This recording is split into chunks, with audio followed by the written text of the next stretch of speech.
Com muita alegria, estamos aqui novamente para o estudo de mais uma lição da Escola Bíblica Dominical, uma fonte de aprendizado.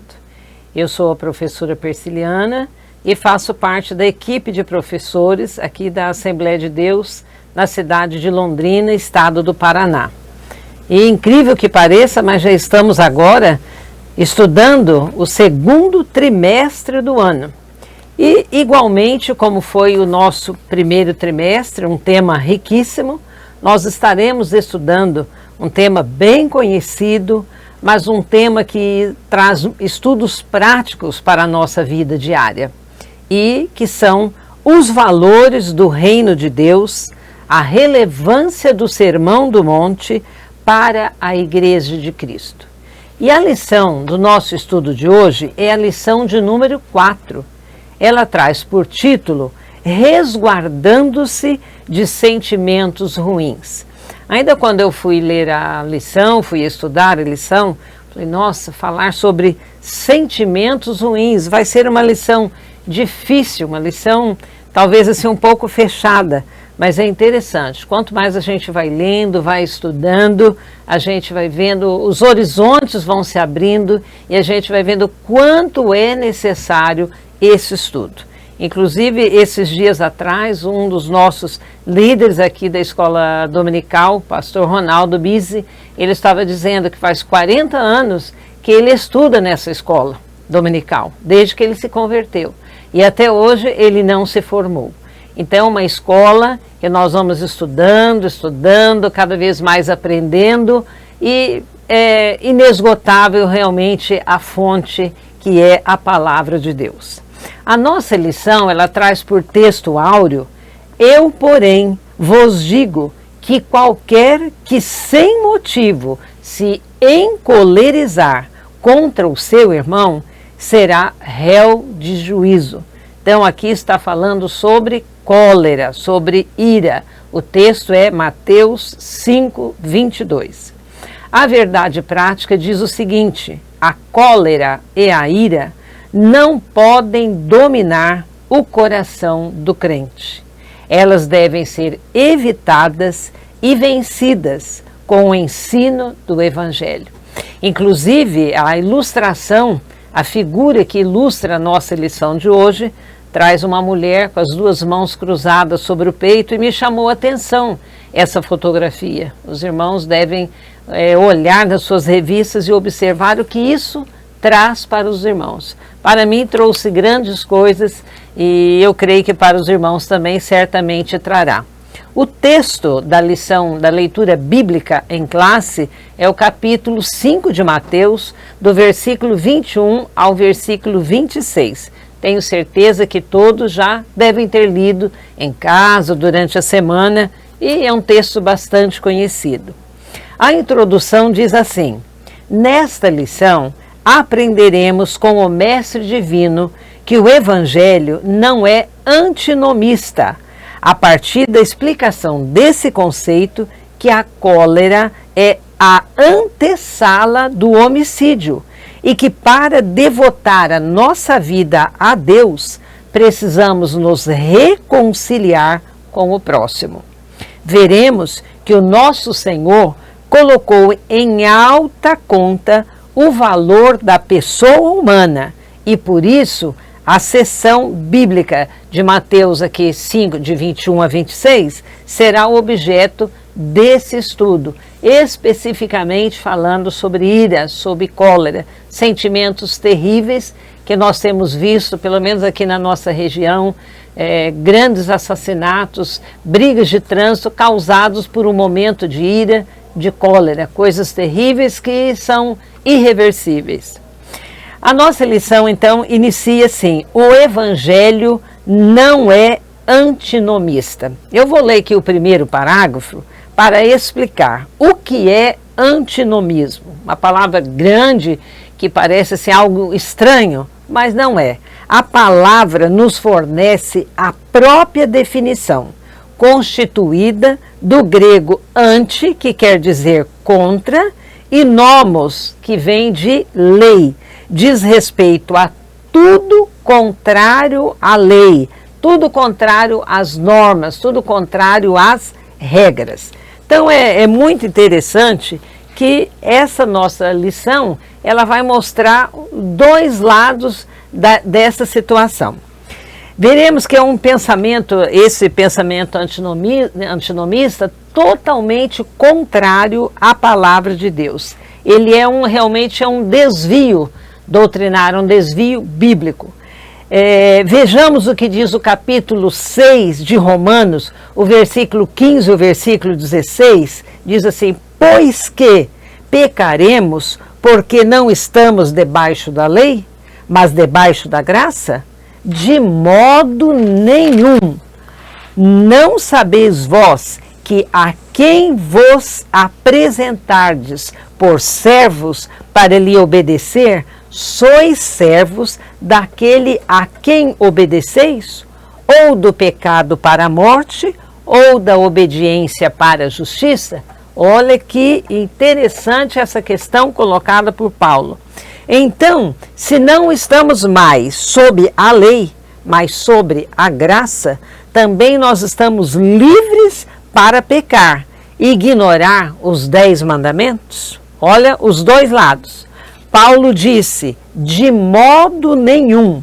Quando estávamos sob a lei, o pecado era o quê? O nosso Senhor. Ele é quem comandava, era o dono da nossa vida. A lei não justificava e nem ajudava a vencer o pecado. Mas agora estamos ligados a quem? A Cristo. Ele é o nosso mestre e nos dá o poder de praticarmos o bem e não o mal. Sem Jesus, não teríamos escolha, seríamos escravos do pecado. Mas com Cristo, nós podemos desfrutar de uma nova vida. Glórias a Deus, meus irmãos. Número 2, a lei e o evangelho. Após revelar com clareza no Sermão do Monte que os princípios morais continuam em vigência, nesta era, o mestre delineou o padrão do relacionamento com o próximo, colocando como um dos grandes pilares da vida cristã. Afinal, o modo de tratar o semelhante é o ponto de partida para demonstrar se o crente está ou não vivendo o evangelho de fato e de verdade. Ao contrário do que ensinava os fariseus, que toda ofensa deve ter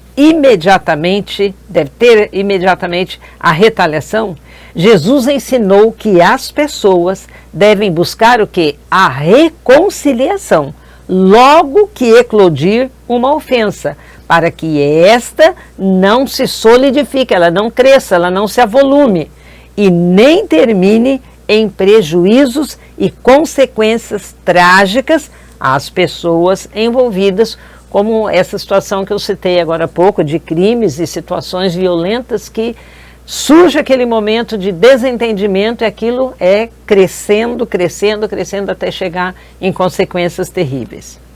Então, as pessoas envolvidas, né, é um risco muito grande. Então, Jesus alerta quanto à rapidez com que as ofensas devem ser o quê? Desfeitas.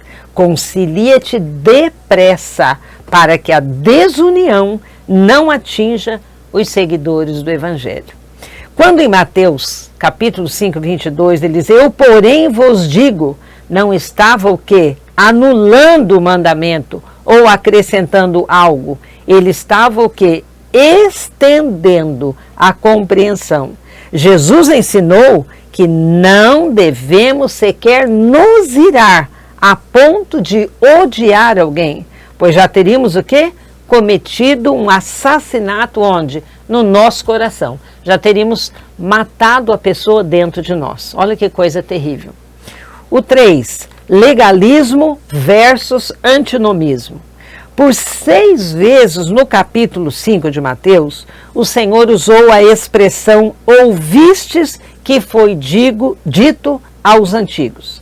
Ao referir-se à forma legalista como os fariseus lidavam com os preceitos da lei mosaica, eles davam uma conotação estritamente jurídica, sem atentar o quê? Para a sua essência. Acabavam desfigurando o propósito da lei e a tornava o quê? Um jugo extremamente pesado, que nem mesmo eles davam conta de resolver. São motivos pelos quais o Senhor condenou a postura legalista dos fariseus.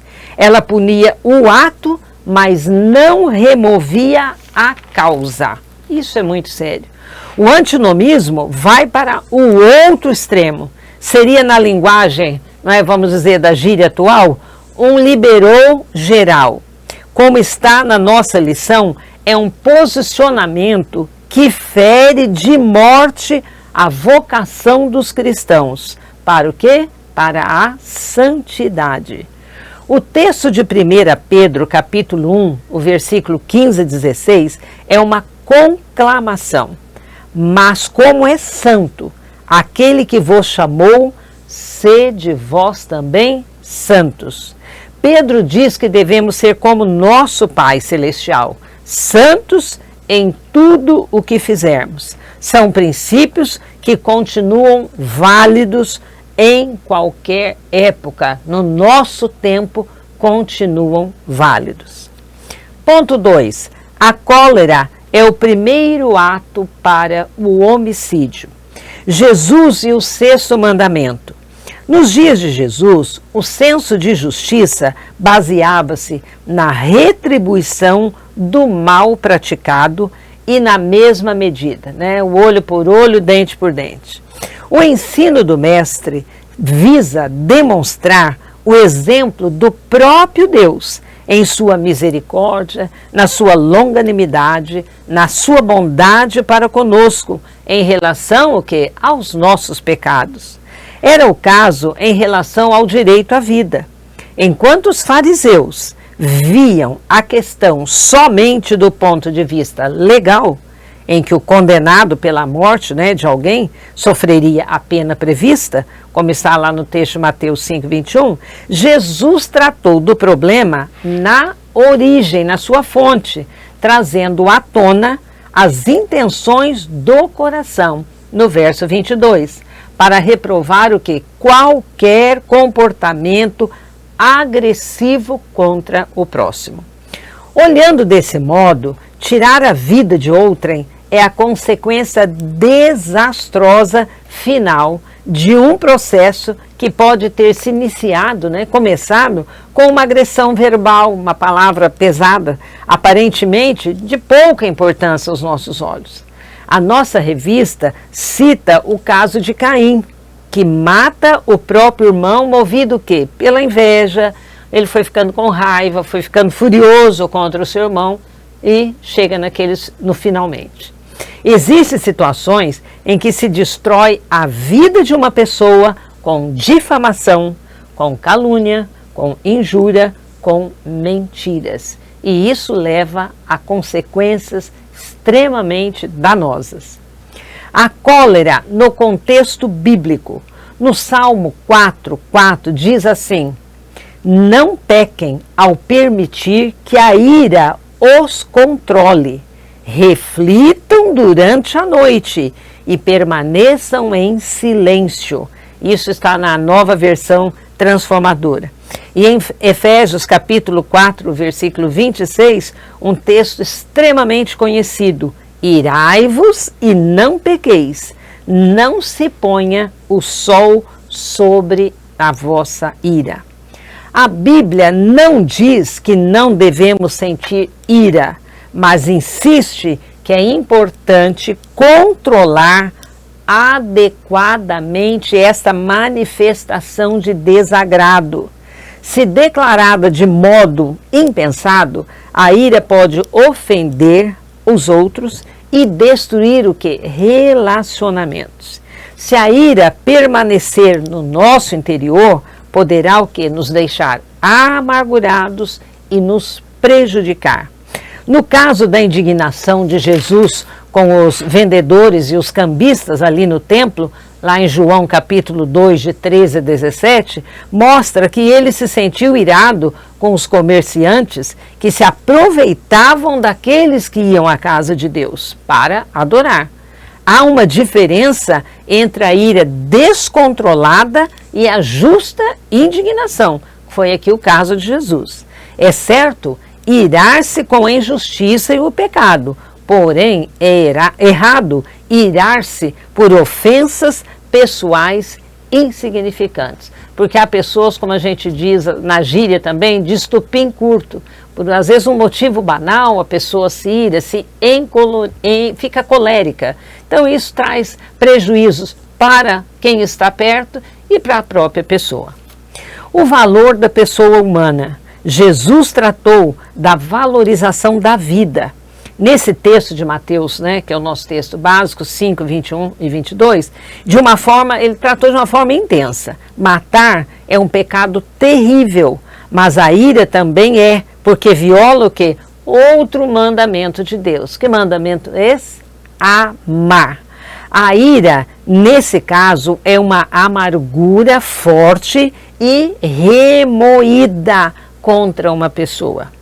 Ela é perigosa, pois se torna uma ameaça e pode o quê? Ficar fora de controle. Porque há pessoas que simplesmente elas não conseguem se controlar quando tem um momento de ira, que eles ficam encolerizados, levando isso à violência e coisas terríveis. A ira impede que tenhamos o quê? Um espírito agradável a Deus. Toda e qualquer ofensa, seja ela como for, ela precisa ser evitada.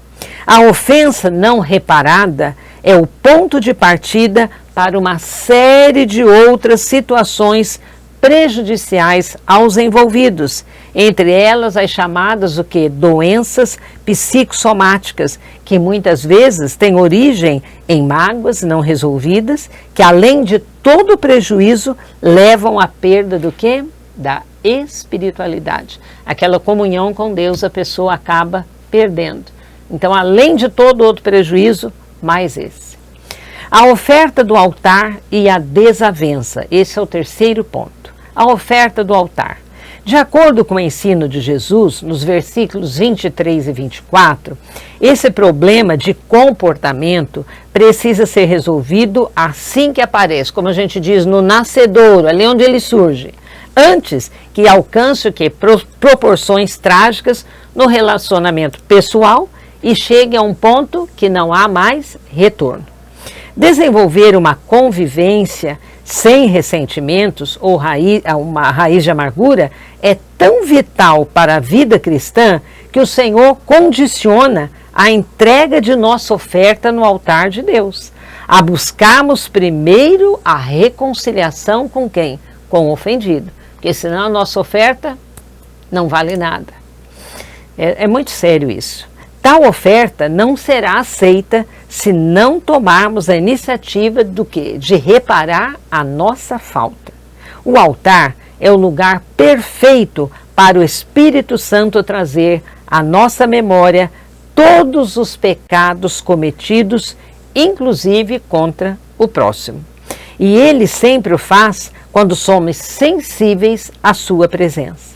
A partir daí, se queremos ser sinceros com Deus, não nos aquietaremos enquanto não buscarmos fazer as pazes com a pessoa a quem ferimos. Isso significa que, se estamos em Cristo, a qualidade do nosso relacionamento pessoal indica como está o nível da nossa comunhão com Deus. Isso é muito sério. Se eu perco a comunhão com o meu próximo, é impossível querer ter comunhão com Deus. Fica tudo quebrado.